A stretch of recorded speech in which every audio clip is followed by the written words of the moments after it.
երեք եթերում ենք, ունենք նորից տեխնիկական խնդիրներ, բայց դա աշխատանքի մեջ է, որ հետո լինելու է շատ լավ ամեն ինչ, այս ամեն ինչը նոր է, դեռ շատ բան ունենք սովորելու, բայց կսովորենք ժամանակի ընթացքում, այսօրվա մեր հյուրն է Հարություն Սահակյանը, մեր եղբայրը, Հարություն ջան, բարի երեկո եղբայր։ Ողջույն Գեորգ ջան, հարգանքներս բարեկամ։ Փառք Աստծո, դիմանում են Գեորգ ջան, այս երևույթների դեմ կատարվելիք։ Ոչինչ, սրանք փորձություններ են, որը որ Աստվածաշունչը խոսում է այս փորձությունների մասին։ Հարություն ջան, խնդրեմ, ներկայացեք եղբայր։ Ես Հարություն Սահակյանն եմ, ծնվել եմ 1994 թվականի ապրիլի 12-ին Ագեզարդ գյուղում, սովորել եմ Արարատ Ղարիբյանի անվան միջնակարգ դպրոցում, այնուհետև ուսումը շարունակել եմ քոլեջում, այնուհետև ուսանել եմ շարունակելով դարձյալ ուսումս Հայաստանի ազգային agrarային համալսարանում, ավարտել եմ զուգահեռ 3 տարի ծառայել եմ Հայ առաքելական եկեղեցում որպես դպիր, այնուհետև կատարել եմ տարբեր գործունեություններ, ներկա պահին գտնվում եմ Ռուսաստանում, ներկա պահին Արևմտյան Հայաստանի վտարանդի կառավարության որպես հատուկ գործերով հանձնակատար։ Զբաղվում այդ գործերով Գեորգ ջան։ Շատ հակիրճ, ոնց որ շնորհակալություն, Աստված օրհնի քեզ։ Եղբայր, ուզում եմ մի քանի բառ ձեր կարծիքը այս ժամանակների մեջ ինչ է կատարում մեր երկրում, լինելով հայ, Հայաստանի քաղաքացի, ուզում եմ մի քանի բան ձեր կարծիքը ինչպես եք տենում այս իրավիճակը, որպես Հայաստանի քաղաքացի, այդպես ասեմ, խնդրեմ։ Ներկա պահին Գեորգ ջան, ուրեմն ինչպես ես տեսնում եմ, մոնիտորինգը ցույց է տալիս, որ թե Հայաստանում, թե ամբողջ աշխարհում ստի թագավորության կործանման process-ն է գնում։ Ստի կեղծիքների եւ ավազակապետությունների կործանման գործընթացի մեջ է։ Ինչպես ես եմ տեսնում, հավաստի որպես հիմք համարելով մի քանի փաստացի ասեմ արտահայտությունները, որոնք որ ուղիղ կապ ունեն նաեւ մեր ազգային արժանապատվի հետ, մենք բազում անգամներ լսել ենք, որ ասվում է ազգային գործեր ենք անում, ազգային գործեր ենք անում, բայց դուրս է գալիս արվում է ազգի օրինակի համար 60%-ի համար, բայց ոչ ամբողջի համար։ Եթե օրինակի համար Գեորգ ջան, ազգում կան ովքեր որ ունեն Հայաստանի Հանրապետության քաղաքացիության անձնագիր, եթե անգամ մի հոգի տուն չունի Հայաստանի Հանրապետությունում, դա ազգ չի կարող, դա ազգային չի կոչվում։ Ես դրան անվանում եմ ավազակապետություն։ Ազգայինը ինձ համար, անհատապես ինձ համար դա նա է, երբ որ պետք է ազգում ունենան բոլորը տուն, որովհետև ըստ աստվածային օրենքների յուրաքանչյուր մարդ ունի իր մեջ շնորհ տաղան։ Մեկը ասեղ կարա պատրաստի, մեկը զգեստ, մեկը կոշիկ, այսինքն բոլոր մարդկանց մեջ կա շնորհ, մեկը գրիչ, ամենքն էլ ունեն օրինակի համար իրենց մեջ համապատասխան շնորհը բարեկամս։ Դրա համար այս երևույթները թե մեր երկրում, թե ամբողջ աշխարհում ինձ համար իմ գնահատականն է դա որպես ավազակապետություն, որովհետև ուզում եմ վերիչացման կարգով ասեմ, որ դա դառը իրականությունն է։ Ազգային արժանապատվի մեջ չի կարող ինձ համար լինել այն գաղափարը, որ ասում են ազգային, բայց արվում է օրինակի համար 50%-ի համար կամ 30%-ի համար լավ պալատներ, դղյակներ, իսկ մնացածը անգամ տուն չունեն, անգամ կոշիկներ չունեն, անգամ կացին չունեն տներ կա։ Գերոջ ջան, դա ինձ համար ազգային չի։ Կա նման երևույթ, դա ես անվանում եմ ավազակապետություն։ Ինձ համար ազգայինը կլինի այն դեպքում, երբ որ մենք ասում ենք ոսկեդար ըստ էպոխի առասպելի տարածքի համաձայն, ոսկեդարը դա ինձ համար նա է, որ պետք է օրինակի համար բոլորը ամենամինիմումը պետք է ունենան տուն, ամենամինիմումը։ Այսքանով ուզում սահմանափակեմ խոսքը փոխանցում Գեորգ ջան, քեզ խնդրեմ, հարցերի դեպքում, անհրաժեշտության դեպքում կանադառնամ։ Ես ուզում եմ ձեզ մի հարց տալ, դուք լինելով Հայ առաքելական եկեղեցու ծառայող, կարող ենք ասել, որ սա մեր հայրերի հոգևոր թուլություն չասեմ սխալն էր, որ թույլ տվեցինք մեր ազգին, մեր գառներին այս իրավիճակում հայտնվելու, որովհետև հոգևոր դաշտը շատ մեծ գործ ունի անելու եւ պետք է արած լիներ։ Կարող ենք ասել, որ սա ինչ-որ հոգևոր ինչ-որ մի խնդիր է եղել մեր հետ, որ այս ձև մենք մասնատվել ենք այս մտածելակերպը տարբեր sense աղանդավոր ճյուղերով ունենալով, բաբելով ստեղծելով, ձեր կարծիքը։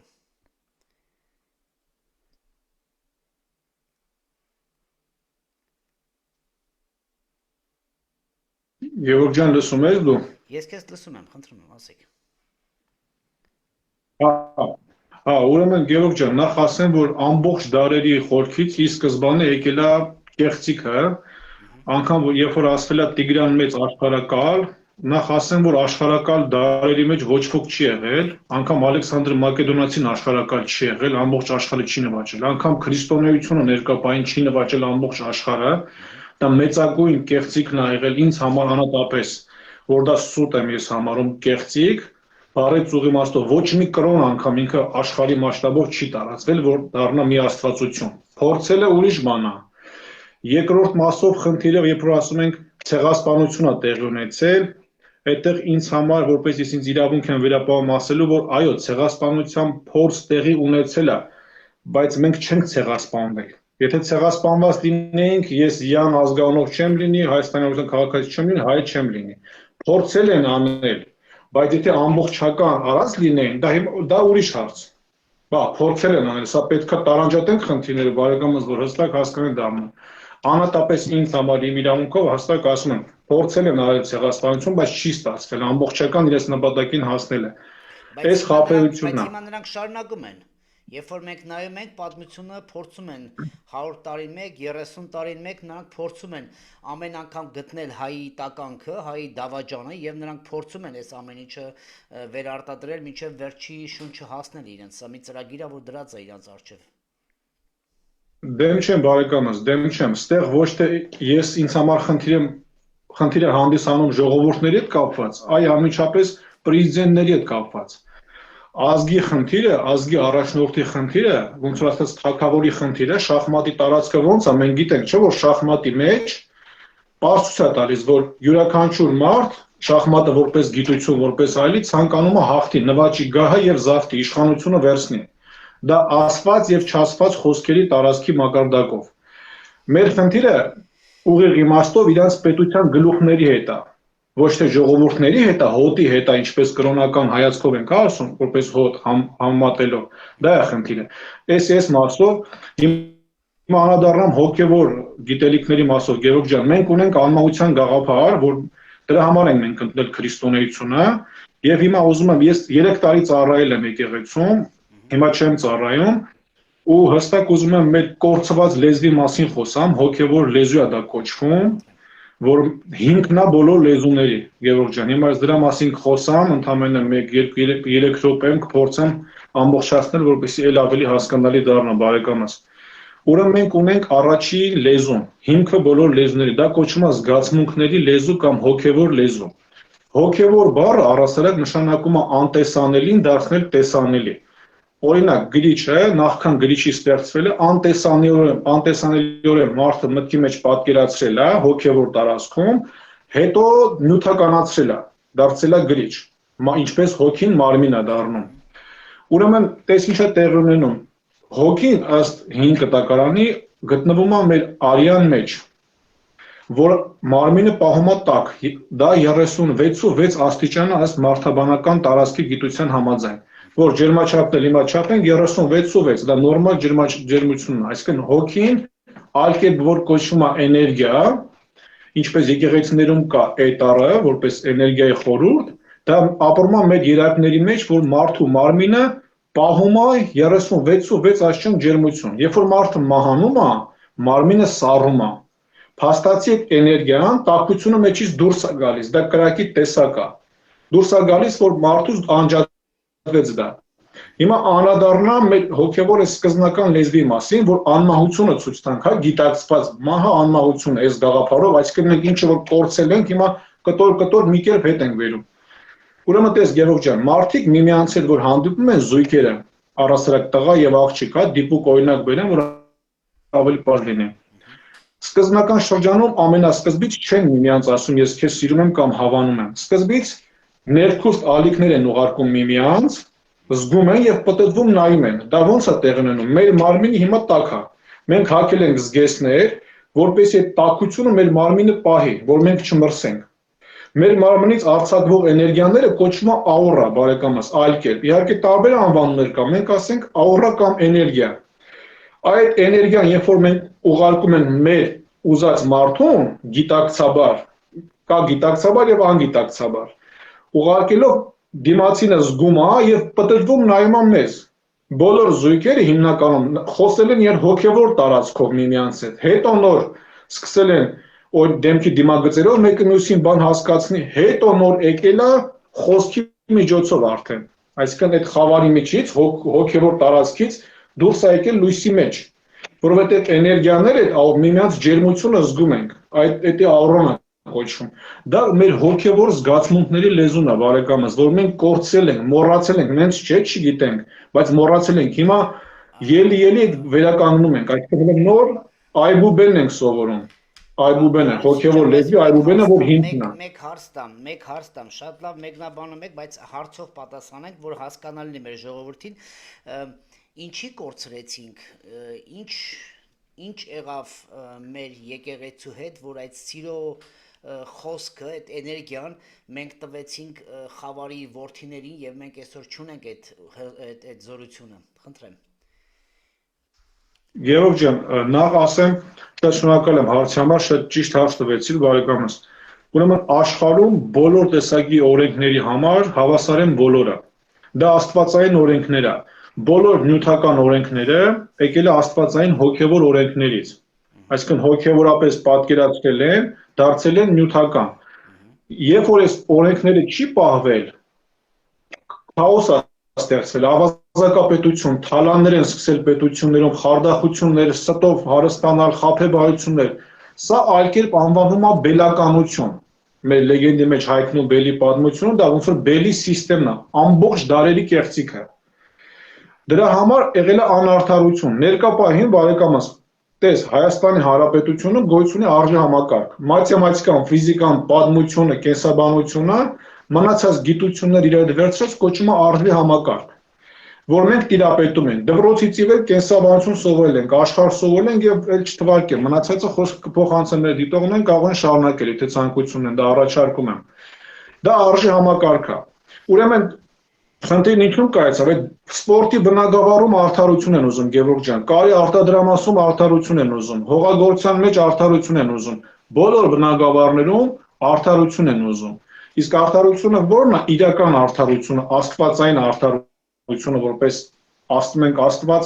արդար դատավոր է, չէ՞։ Իր համար բոլորը հավասար են։ Անկամ եթե նյութական օրինակը բերեմ, որպես ծնող Աստված մայր հողը, որ բոլորիս մեզ է, չէ՞, բերել, բառից ուղղ իմաստով հողի համար էլի հավասար են, մահվան համար էլ, բայց այդ խարդախությունը, կեղծիքը, որ խաբել են, ասել են աշխարհակալ թագավորներ են եղել, դες բան չի եղել։ Ասում եմ, անգամ քրիստոնեությունը դեռևս կամ մուսուլմանությունը կամ մյուս կրոնները աշխարհը հələ չեն նվաճել դեռ։ Էս մասով։ Իսկ երկրորդ մասով, բարեկամս, խնդիրը նաև կայանում է նրանում, որ այդ հոգևոր շփումը, այդ զույգերի միջև որ տեղի ունեցել, չէ, եղել է այդ անարդարության պատճառով եւ առաջացել է մարդկանց մեջ հարաբերությունների ընթացքում վտանգավոր հարաբերություններ։ Դա անցյալով ասեմ, որ ապագայի վրա անդրադարձ չկատարի։ Այսինքն այդ մարդիկ, որ միմյանց հետ շփվում են, այն վստահությունը չունեն մեկը մեկի հանդեպ։ Վախ կա, անհանգստություն կա, որ ազատ անկեղծ շփվեն։ Եվ այդ ամբողջ գիտելիքները հոգևոր պակասություն, որովհետև վախը գալիս է այն դեպքում, երբ որ Աստծո հոգուն դու մերժում ես, այն ժամանակ է մտնում խավարի հոգին մարդու մեջ։ Դու չես տեսնում, որ ստեղ կա հոգևոր պակասություն կա, որ սնունդ չի տրվել, իսկ ճիշտ հոգևոր սնունդ չի տրվել մեր ազգին։ Լիարժեք, Գևորգ ջան, այո, ճիշտ չի տրվել, բառից հենց ուղիղ իմաստով, հիմա մի պարզ հոգևոր իրականությունից աստվածային մեր էներգիայից ցույց տամ, մի հատ պարզ օրինակ, որ տեսանելի լինի։ Ինչպես մենք հասկացանք, որ չէ, աուրան էներգիայի միջոցով մենք կարողանում ենք էներգիան փոխանցել մարդուն եւ զգա պտտվի մեզ նայ։ Դա հոգեվոր կապն է առանց խոսքերի։ Եթե մենք գնանք եկեղեցի հիմա, եկեղեցում երբ որ մարդը աղոթք է անում, Աստծուն բան է խնդրում, դիմում, չէ՞։ Դա իհարկե մի մասն եմ ասում, մի փոքրագույն մասն եմ դեռ ասում այս գիտության, որը մենք կորցրել ենք։ Հեսա կասենք ինչ ենք կորցրել, էլի։ Անկամ որ մարդը աղոթք անում, եթե մարդուն մի քիչ մոտ կանգնենք, կզգանք, որ իրանից այդ աղոթքի խնդրանքը մարմնից դուրս է գալիս։ Եվ այդ աուրան ջերմությունը մենք կզգանք, թե անգամ ինչ է խնդրանք ուզում Աստծուն։ Ըստ աստվածային էակներ, որովհետև Դավիթ թագավոր Սաղմոսի մեջ հստակ ասում է, Աստված կանգնեց աստվածների մեջ եւ ասեց, որ դուք բոլորդ աստվածներ եք, բայց հեռացել եք աստվածային գործերից։ Դու պատկերացնում ես, չէ՞, Գևորգ ջան, այդ էներգիայով եթե կարողանում ենք մենք հիմա մի քանի մետրի վրայից այնպես անել, որ մարդը պտտվի նայի կամ իրենք են այնպես անում, որ մենք պտտվենք նայենք զգայական տարածքով։ Այդ ուժերը ինչքան անմահական ուժեր են։ Նույնքերպ եւ այդ անմահության սկզբունքը այդտեղից է սկսում, էլի, որ մենք քրիստոնեություն ընդունել ենք ինչի համար։ Քրիստոսը ցույց տվեց մեզ, որ դժոխքից ելք գոյություն ունի։ Ինքը ցույց տվեց հավերժական օրենքների մասին, որ ներկա պահին նակոլկաների տեսքով, տաների վրա հավերժության նշանն է, եկեղեցիների վրա հավերժության խորհրդի նշանն է, ազատության նշանն է։ Դա այդ օրենքների գործելու, հիմա օրենքներն ենք մենք կտոր վերականգնում։ Հարութ ջան, ձեր ձայնը կտրվել է, եղբայր։ Եթե դուք ինձ լսում եք, ձեր ձայնը կտրվել է, ես ձեզ չեմ լսում։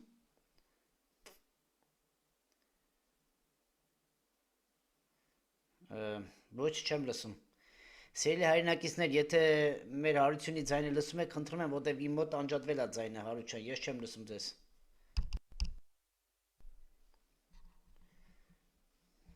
Ոչ։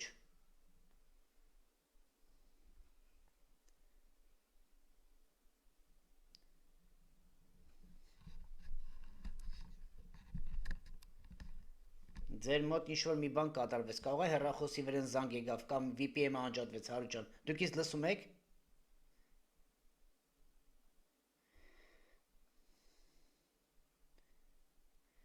Հարութ ջան, այստեղ մեր հայրենակիցներն ասում են, որ ձեր ձայնը կտրվել է, եղբայր։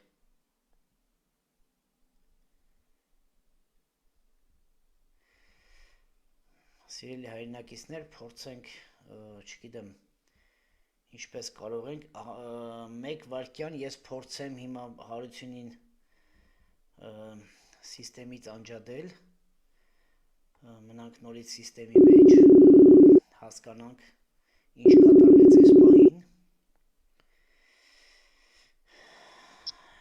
Եղբայր լսում եք։ Գևորգ ջան, լսվում է հիմա։ Հիմա լսում է, այո, նորմալացավ։ Հա, ինձ մոտ ամեն բան կարքին հնարավոր է բանա եղանակներից է, Գևորգ ջան, ինձ մոտ ամպրոպ է դրա համար, խնդիր կա դրանում կայանա, էլի ալիքների հետ կապ։ Մեկ վայրկյան եղբայր, սիրելի հայրենակիցներ, եթե մեզ լսում եք, խնդրում եմ մեզ գրեք, որ մենք հասկանանք նորմալ է ամեն ինչ։ Շարունակեք, Հարություն ջան։ Հա, Գևորգ ջան, որտեղից ձայնս կտրվեց, խնդրում եմ ինձ ասա, որ այդտեղից շարունակեմ հասկանալի դառնա, էլի միտքը։ Հավերժության մեջ։ Հենց որ մտակ հավերժությունից անջատվեց։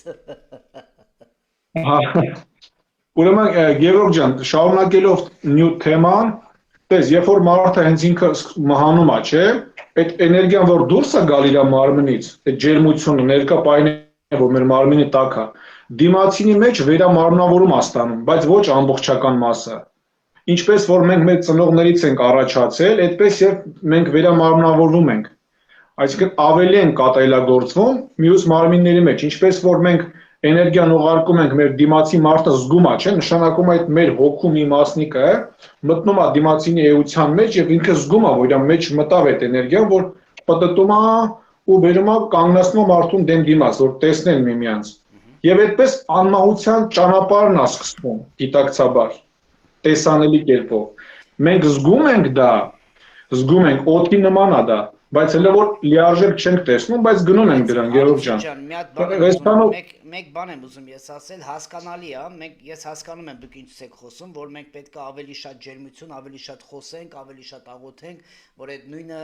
լինի հաջորդին, բայց ստեղ կա երկու բան, որ ուզում եմ ես համ բարձրաձայնեմ, համ այդ հարցով դիմեմ ձեզ։ Նայեք, մենք լինելով շնորհքի երկիր տրվեց առաջի քրիստոնեությունը, քրիստոնյա կոչվել է, դա նշանակում է Քրիստոսը իմ մեջ, Քրիստոսի մեջ լինելով ես պետք է դա կարողանամ ապացուցել, ինչպես կարողացավ դուք լինելով տարիներ ծառայող հայ առաքելական եկեղեցու, ինչպես կարողացաք ձեր տիտղոսը հանձնել աշխարհիկին, որ այսօր աշխարհիկը նույնը Նիկոլ Փաշինյանը ասում է մենք աշխարհիկ երկիր ենք, դա աբսուրդ է իմ համար, ոնց կարող է Աստծուց տրված շնորհք կոչված, որը փրկությունը, ազգերի փրկությունը մեր երկրից պետք է լիներ, այդ նույն բարի լուրը, եւ այսօր մենք կորցրել ենք այդ տիտղոսը։ Ու այսօր մեր երկրի կոչված վարչապետը ասում է, որ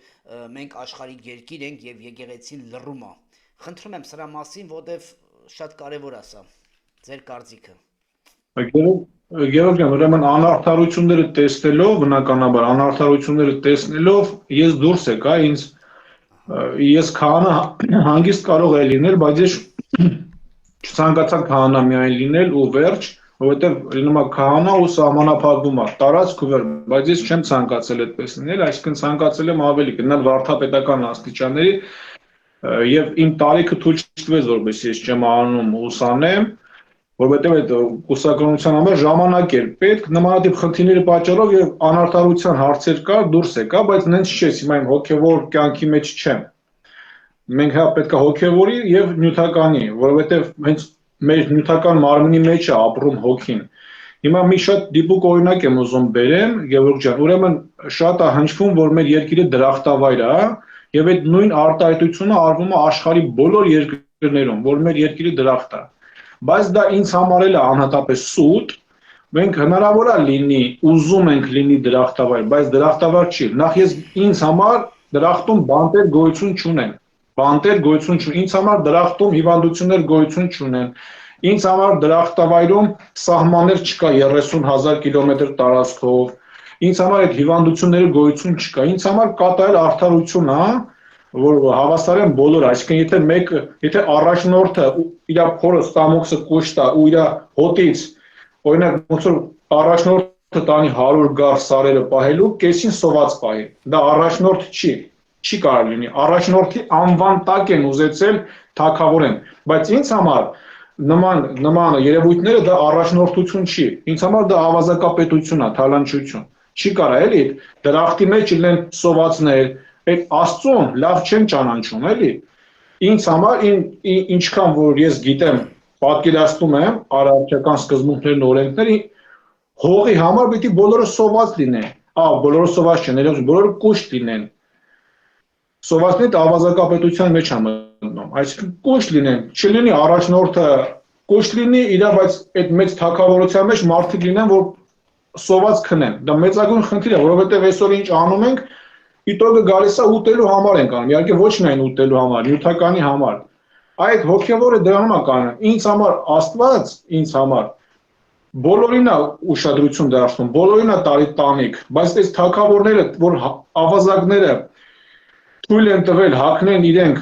թագավորի հանդերձանք եւ ներկայանան որպես առաջնորդ, բնականաբար բնությունը այդ ամեն ինչը նկատում է։ Ու համապատասխան ձևերով ճիշտ ժամանակին ճիշտ մոտեցումը ցույց կտա Գևորգ ջան, դրանում ես կասկած չունեմ։ Խնդրեմ, հարցեր կա, համեցի Գևորգ ջան, նաեւ կներես մի բան ավելացնեմ։ Գևորգ ջան, ներողություն, միտքս ուր ասեմ ու փոխանցեմ քեզ խոսքը։ Նույն գաղափարը, որ ասվում է դրախտավայրը Ռուսաստանն, Կորեան եւ այլ, չէ՞։ Կարա մասնիկներ լինի, բայց դրախտավայր իրանք էլ այդ ժողովուրդներն են խաբված։ Այդ իմ համար իրանք խաբված են ապրում։ Դա դրախտավայր չի, դա մինիմում ինձ համար համեմատելի է դժոխքի հետ։ Խնդրեմ, համեցի Գևորգ ջան։ Հասկացա, Աստվածօրհնի քեզ, եղբայր, ուրեմն ես միշտ ասել եմ իմ Աստվածաշունչը եւ շնորհքը ինձ ցույց է տվել եւ դասավանդել է իմ հոգու մեջ, որ եկեղեցին դա մենք ենք, շինության եկեղեցուց մենք չենք խոսում, մենք խոսում ենք հոգևոր եկեղեցու հետ։ Եթե քո հոգևոր եկեղեցին տեղում չի, ուզում ես ամենամեծ եկեղեցու կառույցն ունեցի, ոսկե պատած լինի, մեկա դուք չունեք փրկության գինը, դա Տիրոջ խոսքն ասում, դա ես չեմ ասում։ Իմ համար դրախտավայրը, գիտես, ստեղ պետք է Աստվածաշունչը հասկանալ, ես երևի երեք էր թե միսյոնը ես իմ ուղ եթերի մեջ ասեցի, նախ պետքա հայը հասկանա ինչի համար է հայ։ Նախ պետք է հասկանա իր հոգևոր տրված, ինչի համար է իրան տրված քրիստոնեայություն եւ նոր հասկանա ինչի համար է նա կռվում։ Առաջինը դու պետքա, երբ որ Հիսուսն ասում է ների քո թշնամուն, նա չի խոսում Ադրբեջանցու հետ, նա խոսում է քո ներքին թշնամու հետ, քո մեջի թշնամուն դու պետք է առաջուց հաղթես, որ հետո նոր աշխարհը։ Դրա համար իմ քարոզների եւ խոսքի եւ եթերների մեջ ես միշտ ասում եմ, այս հաղորդաշարը, որտեղ ես բլոգեր չեմ, ու չեմ էլ պատրաստում բլոգեր դառնալու, բայց այս հաղորդաշարի անունը եղել է եւ մնալու է առաջուց մենք գնում ենք երկինք, հետո նոր երկիր։ Եթե դու երկնքից չիմանաս այն ինչ որ տրված է, դու երկնքում չես կարա գործես, որտեղ հենց իզորու Ադամից եկած մեղքի ժամանակահատվածում երկիրը արդեն պարտված էր, որը Քրիստոսով ռևանջ եղավ Գոլգաթայում եւ նա հաղթեց եւ տվեց մեզ այդ դրախտային բանը պարտվավ, աշխարհը պարտվավ, նշանակում է, եթե դու այսօր երկնքի հետ կապ չունես, դու չես կարող աշխարհում ոչ մի ձև, թե հոգևոր, թե քաղաքական որևէ մի բան անես, ուզում լինես աշխարհի ամենահարուստ մարդը, ուզում լինես աշխարհի ամենահզոր մարդը, դու չես կարող աշխարհի մեջ ոչ մի բան անես, որովհետև այստեղ տիրում է խավարի ուժը, խավարի թագավորությունը, դու կարող ես այն ժամանակ լույսը ունենաս քո մեջ, երբ որ դու երկնքից ունես այդ իրավունքը եւ երկրի հետ է քո պորտալարը կպած, իսկ երբ որ դու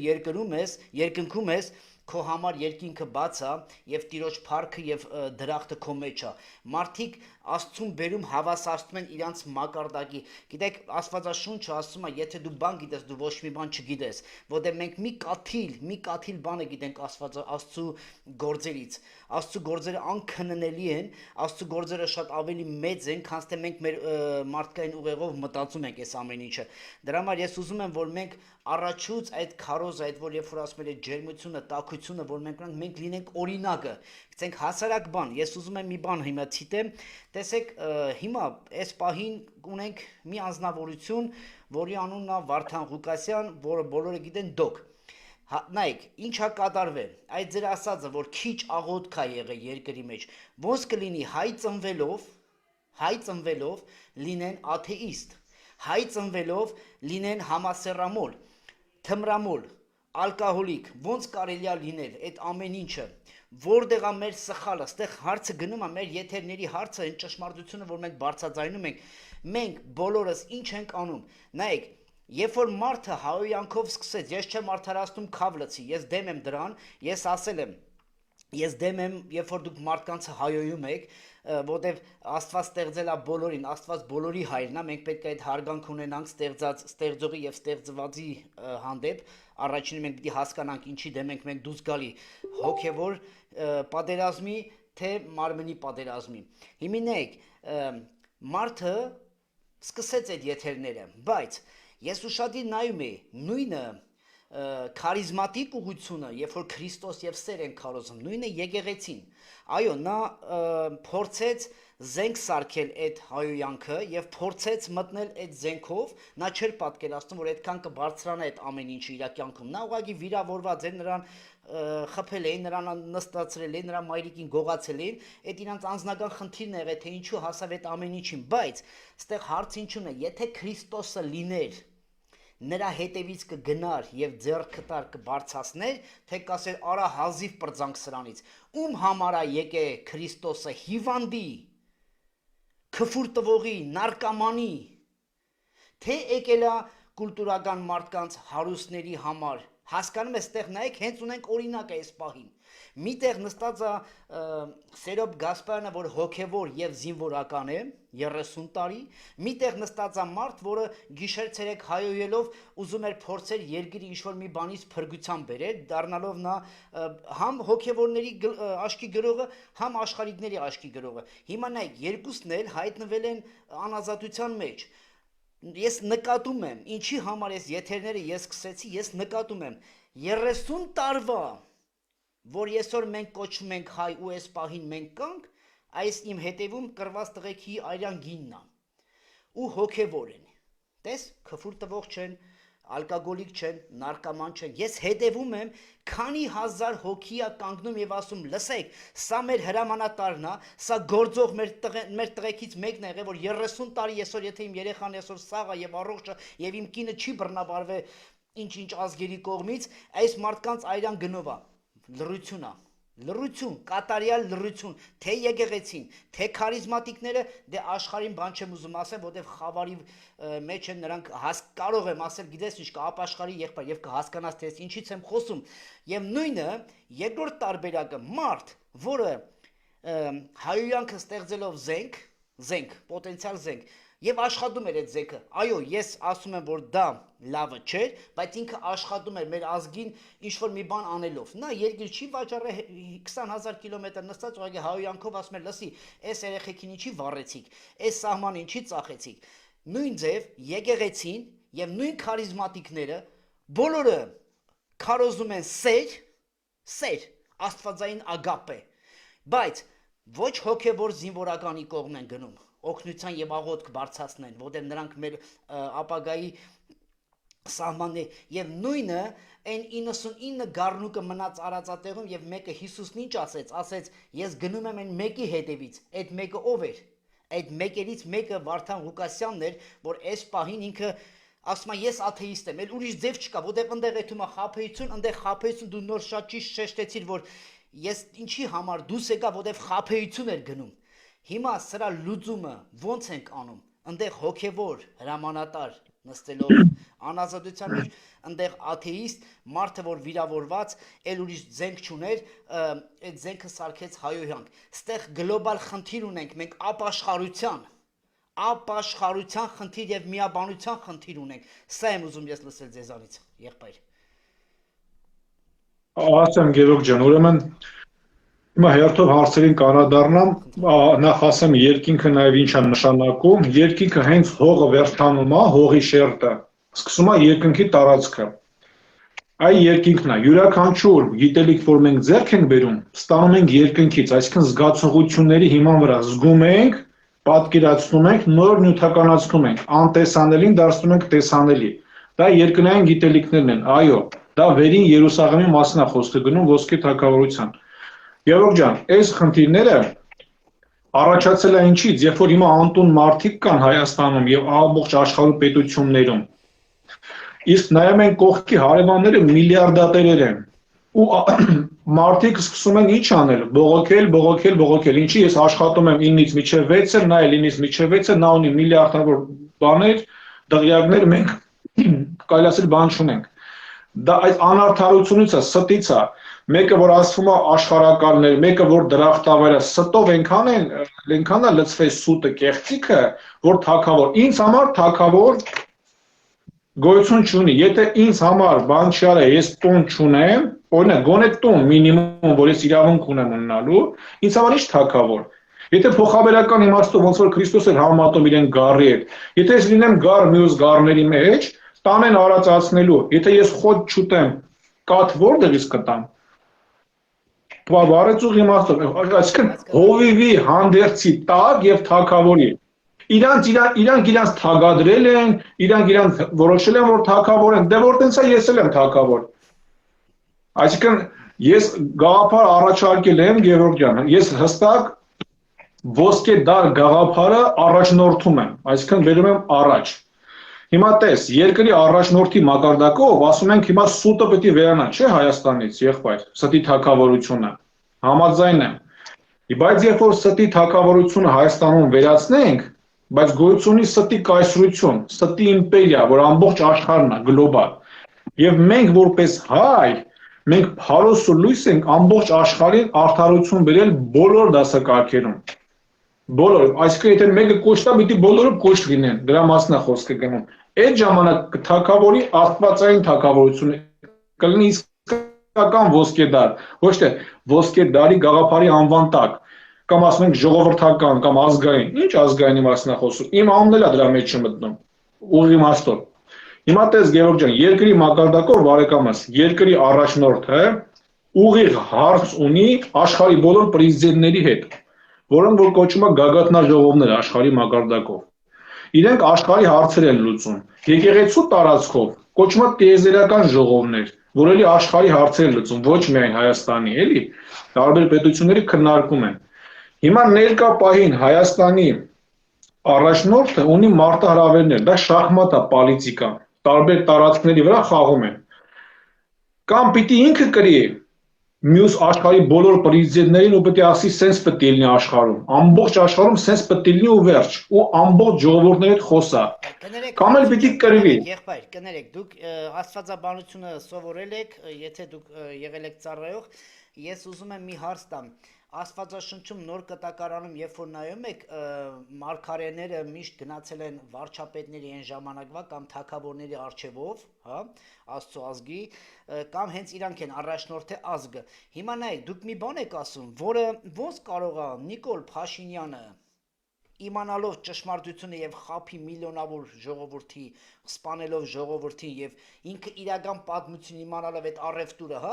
բայց չէ որ ճիշտ չէ գտնում որ այսօր քրիստոնյա երկրում կոչված գոնե մենք լիներ հոգեվոր առաջնորդ,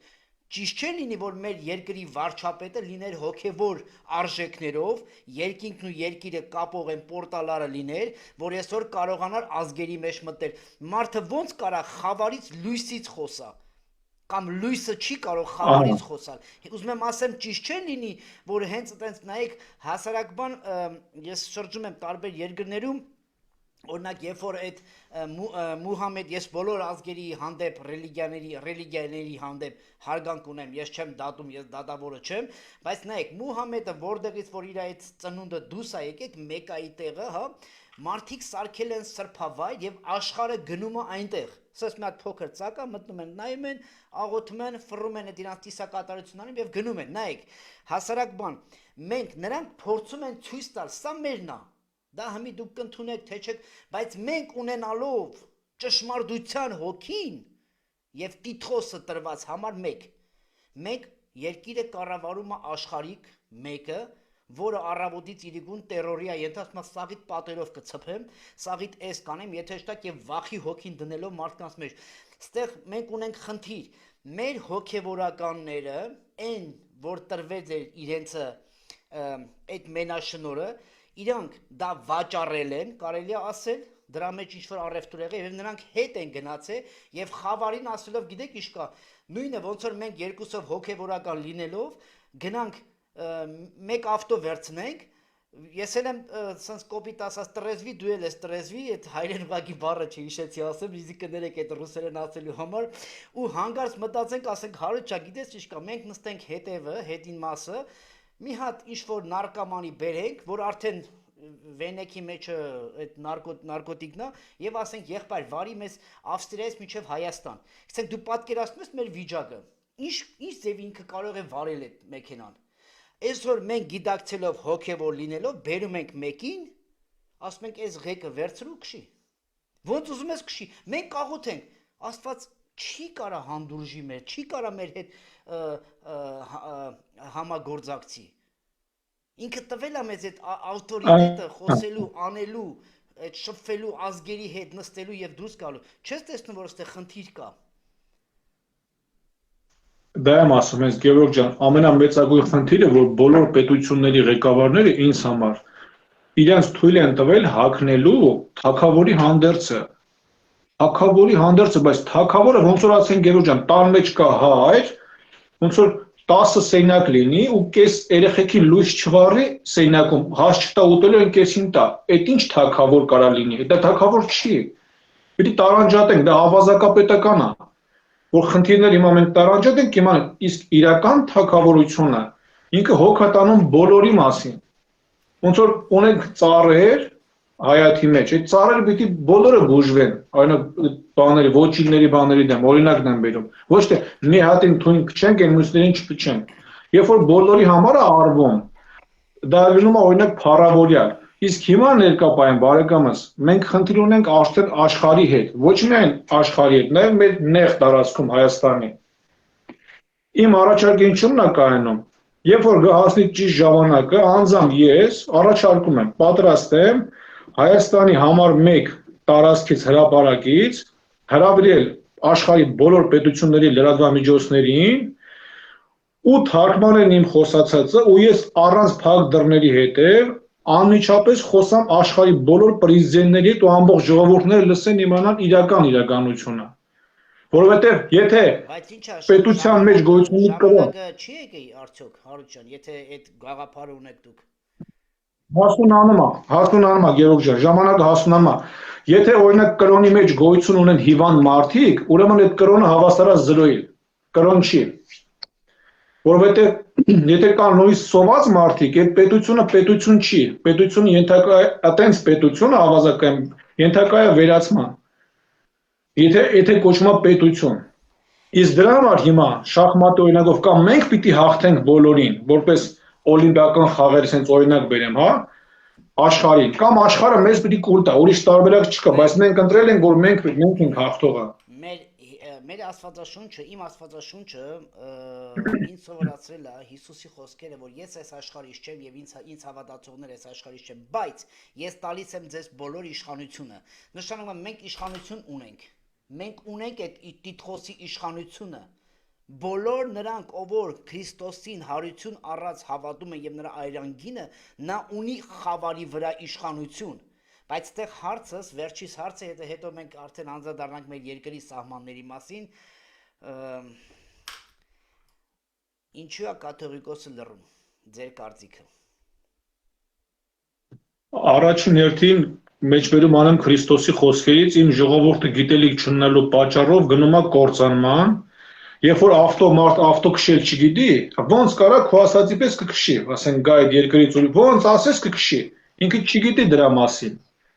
Ես հենց կարամ պատասխանեմ, բարեկամս, որովհետև մեր թեման շատ ծավալուն թեմա է, մենք կարողացանք հասցնել սիրելի մեր դիտողներ Գևորգի հետ գոնե կտոր տարբեր տարածքներից խոսել, որպեսզի գոնե մի որոշ չափով խոսենք դեռ։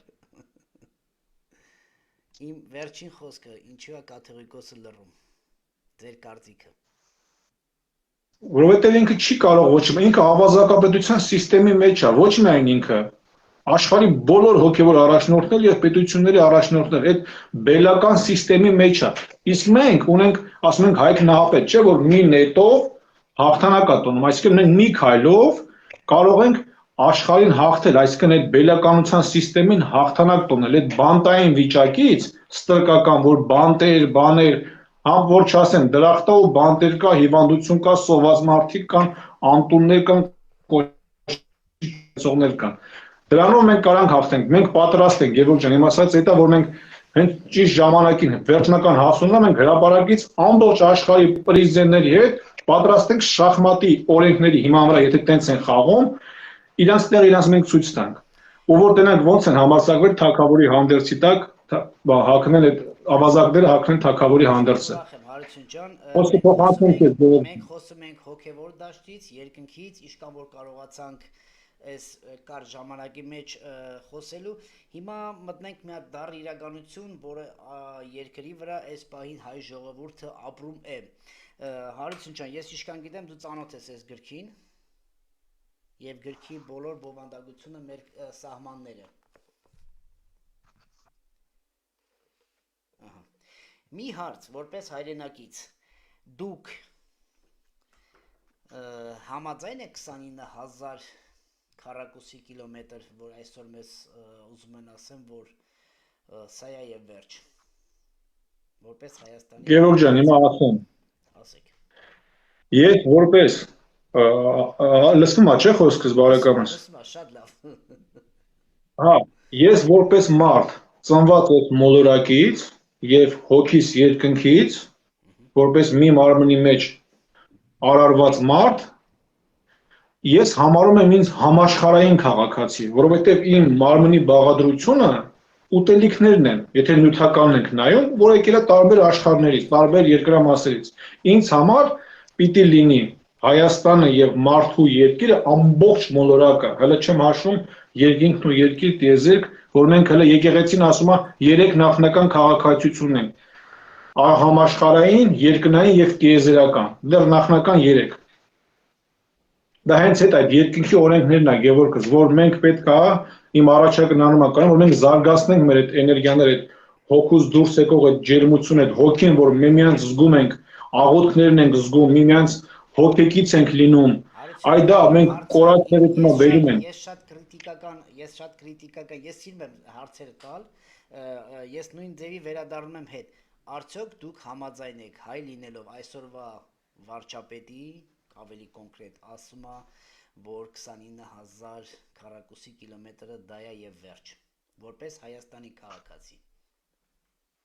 Գերորդ ջան, դա այդ մարդու իրավունքն է։ Ինքը ինչ ուզենա կարաս իր իրավունքն է, եթե իրավունքի տարածքից նենք իր իրավունքն է, բայց ինձ համար անընդունելի է։ Օրինակ այդ մարդը կարա մարդիկ կան, որ ընդունում են օրինակի համար, ասենք, ավազակությունը խափեն թալանեն, այդ սիստեմի մեջ մնան, հին սիստեմի մեջ մնան, ես չեմ ընդունում, դա իմ համար անընդունելի է։ Ես որտեվ այդ սիստեմի մեջից դուրս եմ եկել, էլի։ Նենց չի, ես էլ տենց մի անգամ եկել եմ սրբությունների բան։ Ես էլ եմ ճանապարհ անցել, տեսել եմ այդ ամեն ինչը, էլի։ Դրա համար նայեց ում համար, իր համար կարա ճիշտ լինի, բայց ինձ համար անընդունելի է 29,000-ը։ Այսքանը կարամ ասեմ, խոսքը փոխանցեմ քեզ Գեորգ ջան, համեցի։ Հիմա նայ, մենք խոսենք, որովհետև դուք նույն այդ կառույցին մենք բոլորս համագործակցում ենք Սենատի գաղափարախոսությունը, որ այսօր միակ կառույցն է զսպող, կառույցն է, որը կարող է զսպել այս համակարգին։ Մենք խոսում ենք հիմա համակարգից։ Ես կուզեմ, որ անընդհատ խոսեմ երկնքից, որտեղ հիմա երկնքից ավելի շատ հետաքրքրություն, բայց ցավոք, որ մենք ապրում ենք երկրի վրա, մենք պետք է ռեալիստ մտածենք եւ քո կարծիքը դու տեսնում ես, որ Սենատը այն ուժն է, որ այսօր երբ որ մենք փորձենք մտնել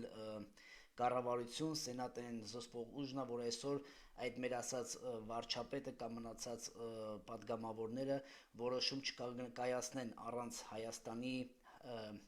եւ հայ ժողովրդի կարծիքը հարցնելով։ Դու տեսնում ես, որ Սենատը հենց այդ վերին Սենատը նա զսպող օղակն է, որը կարող է դա զսպել եւ չկարողան որ վաղը զարթնենք, ասեն Սյունիքը մերը չի, Սևանը մերը չի, դե խաղաղություն ենք ուզում, կարծում ես, որ Սենատը հենց այդ ուժն է, որ կարող է զսպել այս զսպիչ ուժը։ Եթե քրիստոնեական տարածքից նայում եմ, բնականաբար այդ ուժերը տեսնում եմ Արևմտյան Հայաստանի վտարանդի կառավարության պետության, հա։ Տեսնում եմ դա, որպես քրիստոնեական տարածքից, որպես վերնախորհուրդ, դա տեսանելի է, բայց մենք յուրաքանչյուր մարդ, հա, որ ինքը Հայաստանի Հանրապետության քաղաքացի է, ունի իրավունք լիարժեք ապրելու երկրում, խաղաղություն կլինի բարեկամս այն ժամանակ, երբ որ թագավորը կտեսնի, որ իր երկրում կամ իր աշխարհում անտուն մարդիկ չկան, անտուն հիվանդությունները իրական, եթե դրախտ ենք ասում, չկա, գոյություն չունի, ոնց որ հայտնության գրքի մեջ է ասվում, եւ այդ ավազակապետության համակարգը չկա, թագավորը կարա, իրական թագավորը հանգիստ կարա գլուխը տնի բարձին քնի, բայց քանի որ անտուն մարդիկ կան մեր երկրում, կոշիկ չունեցողնի տապոր չունեն տունը մարդիկ կա, կացին չունեն, այդ դեպքում ինչ խաղաղության մասնախոսքը գնում, որ մարդիկ այնպես հոգսերի մեջ են, չեն կարող ամուսնանալ, որովհետև այդ մի քանի 100,000 դրամով չեն կարող կյանքում տուն առնեն, ուր մնաց ընտանիք կազմեն, ուր մնաց երեխեք ունենան, մի հատ է սերունդը բազմացնեն։ Դրա համար հիմա այս նապրիժոնի տակ այդ համակարգը արդեն տրաքել է վերջնական, հիմա քարուքանդ է լինում այս աշխարհում մեկ։ Այս համակարգը համաշխարհային համակարգ է։ Այդ ստի կայսրության գլխին էլի կայսրություններ կա կանգնած, էլի ինձ չի մենակ ստի թագավորություն, ստի կայսրությունները ասվում են, իսկ երկինքը, Գեորգ ջան, ես մեկ մեջբերում եմ ուզում անեմ բարեկամս, դու շատ ճիշտ ես ասում, մենք հիմա ապրում ենք համ երկնքում, համ երկրի վրա, այս օդի մեջ որ ապրում ենք, դա երկնքի տարածքն է։ Մենք որ սիրահարվել ենք սկզբից զգացել ենք օդի միջոցով, հետո ենք նյութական, ասենք գրկախառնություն ունեցել։ Այդ ամեն ինչը գրողները, որ գրում են բանաստեղծություն կամ երգանները, զգում են այդ ալիքները, որսում են ու գրում են։ Առանց երկնքի այդ երկրի ներդաշնակության չի լինի։ Հիմա այդ էլ մենք բերում ենք, փորձում ենք վերականգնենք։ Ես ինքս բազմաթիվ անգամներ այս թեզերով խոսել եմ, որ ամեն ինչի հիմքը զգացմունքներն են, զգալն է։ Մենք հիմա զգում ենք, չէ՞ որ քրիտիկական ինչ-որտեղ վիճակ է Հայաստանում տիրում, լրջագույն, էլի։ Նամանավանդ արցախցիները կարելի ասել ամենման թողին ընդ եկան, եթե համեմատական կարգով ունենք։ Բարեկամս, իհարկե այս թեմաները, ինչպես դու նշեցիր, ես լիարժեք շարունակեմ քո խոսքը, որ այո, շարունակական թեմաներ են, որովհետև մենք տարբեր տարածքներից ենք ծելի դիտողներ խոսում, այսինքն խոսում ենք քաղաքական տարածքից, հոգևոր տարածքից, տարբեր գիտությունների տարածքից, օրենքների տարածքից, որպեսզի հավաքագրենք, կարողանանք մեր խոսքը տեղ հասցնել։ Բնականաբար շարունակելի է, Գևորգ ջան, իհարկե կողմը, խնդրեմ։ Հետո արդեն ես եզրափակեմ հաղորդումը, Հարություն ջան, ինչ խաղաղության պայմանագիր են փորձում ստորագրել, եթե մենք Հայաստանի Հանրապետությունը եւ Հարևան պետությունը մենք չունենք կոնկրետ այս պահին պատերազմ, ինչ խաղաղության մասին է, դուք էդի ոնց ինչպես եք տեսնում, եթե կռիվ չկա, եթե ես քեզ չեմ խփել, դու ինձ չես խփել, Արցախն էլ ասելով, որ դա մեր երկիրը չէր, ուղղակի մառախուղ էր, մենք միամիտ մտանք զորքով 5000 երեխա սպանվեց, այն 150,000-ը միամիտ եկել են ձեր երկիր 30 տարի, ուղղակի հետ ենք բերեք, կներեք մեզ, կներեք, ու հիմա Հայաստանի Հանրապետության վարչապետը ասում է խաղաղության պայմանագիր, եթե մենք չունենք, եղբայր, մենք պատերազմ Ադրբեջանի հետ, չկա դες ֆակտ չկա հիմա օրենքով, դուք ոնց եք տեսնում, ինչ խաղաղություն, ձեր կարծիքը։ Դե եթե մարդը ասում է խաղաղություն, ուրեմն տեսնում է պատերազմ, որ ասում է խաղաղություն։ Ուրեմն ինձ համար, դա կոնկրետ ինձ համար, շատ հետարքի, եթե տեսնում է խաղաղություն, ուրեմն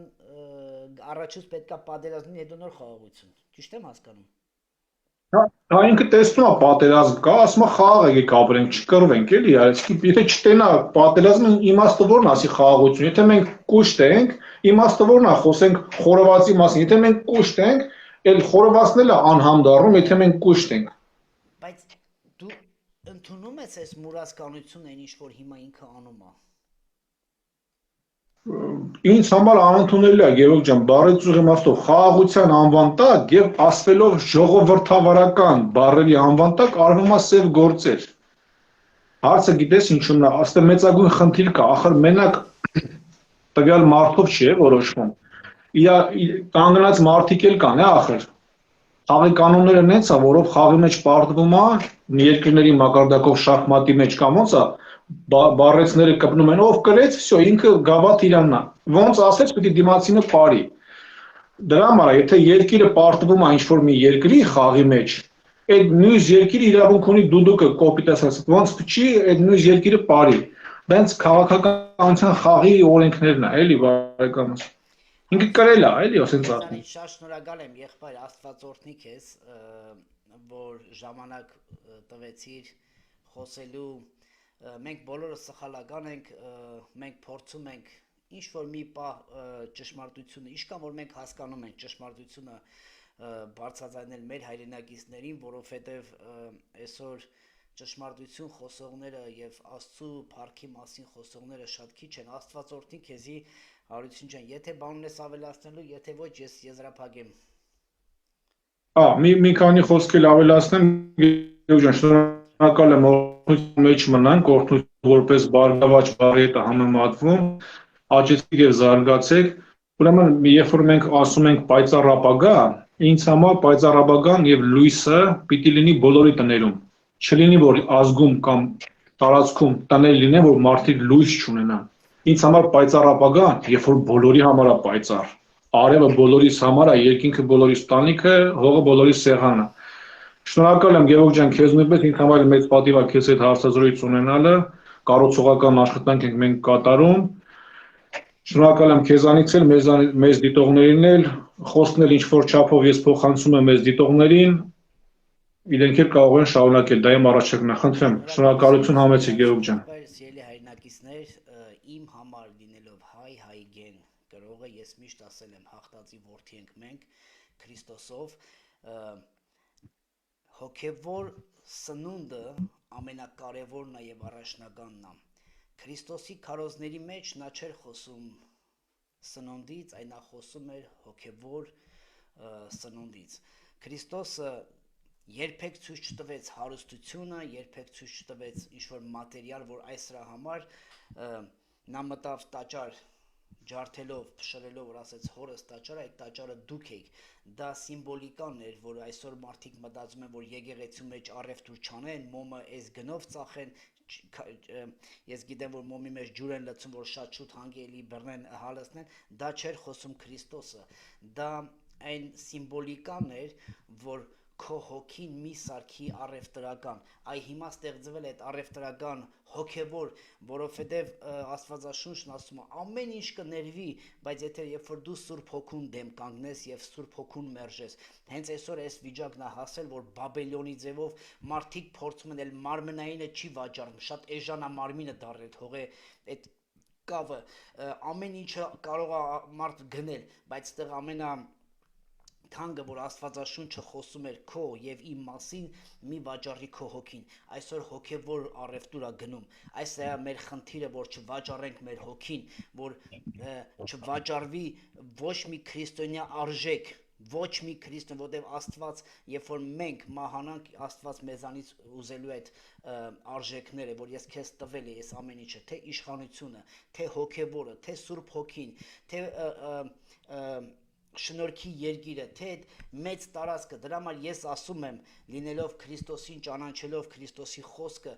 մենք ծնկի չենք գալի աշխարհի առաջ, ես նորից եմ ասում, մի ծախեք ձեր հոգիները, մնացեք ճշմարտության մեջ, մի վախեցեք խավարի որդիներից, եթե ձեզ կվախեցնեն, վաղը պատերազմ կլինի, որոշողը ձեր Տեր Աստվածն է, եթե մեկը կորոշի ձեր կյանքի վրա ինչ-որ մի բան անելու, նա չի կարող, եթե Աստված թույլ չտա, հենց սա է խավարի որդիների ուզածը, որ ձեզ խաբելով ծնկի է բերում, ձեզ խաբելով ասելով, որ 29,000 կիլոմետրն է եւ ոչ թե իմ համար ես երկնքի բնակիչ եմ, բայց քանի որ լինելով հայ եւ տրվել է, ես խոստանում եմ մյուս գալող շաբաթ 1 օր ես մենակս կունենամ ուղիղ եթեր Աստվածաշնչից, որ Աստվածաշունչը շատ կարևոր եվրեներից ինչպես է վերցնում, իր ասում է, ես վերցնում եմ ձեր հավատքը եւ տալու եմ մի նոր ազգի, որը շնորհք է կոչվում, մենք գնալու ենք այդ Աստվածաշնչի հետքերով, տեսնենք այդ շնորհքի երկիրը ով էր, որ վերցրեց եվրեներից եւ եվրեները շատ տխրեցին դրա համար եւ հիմա կյանքը ցույց է տալի, որ ում հետ են պատերազմում, ես ասել եմ ու հիմա եմ ասում, ես չեմ վախենում ճշմարտությունը բարձրացնել, որտեվ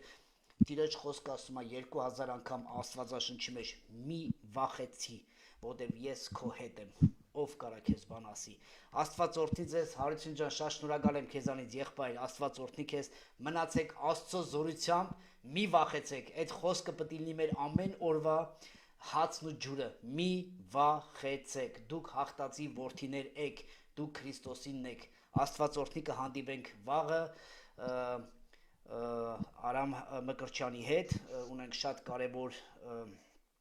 թեմա, Հայաստանի ժամով 21:00-ին, Աստված օրհնի, շնորհակալ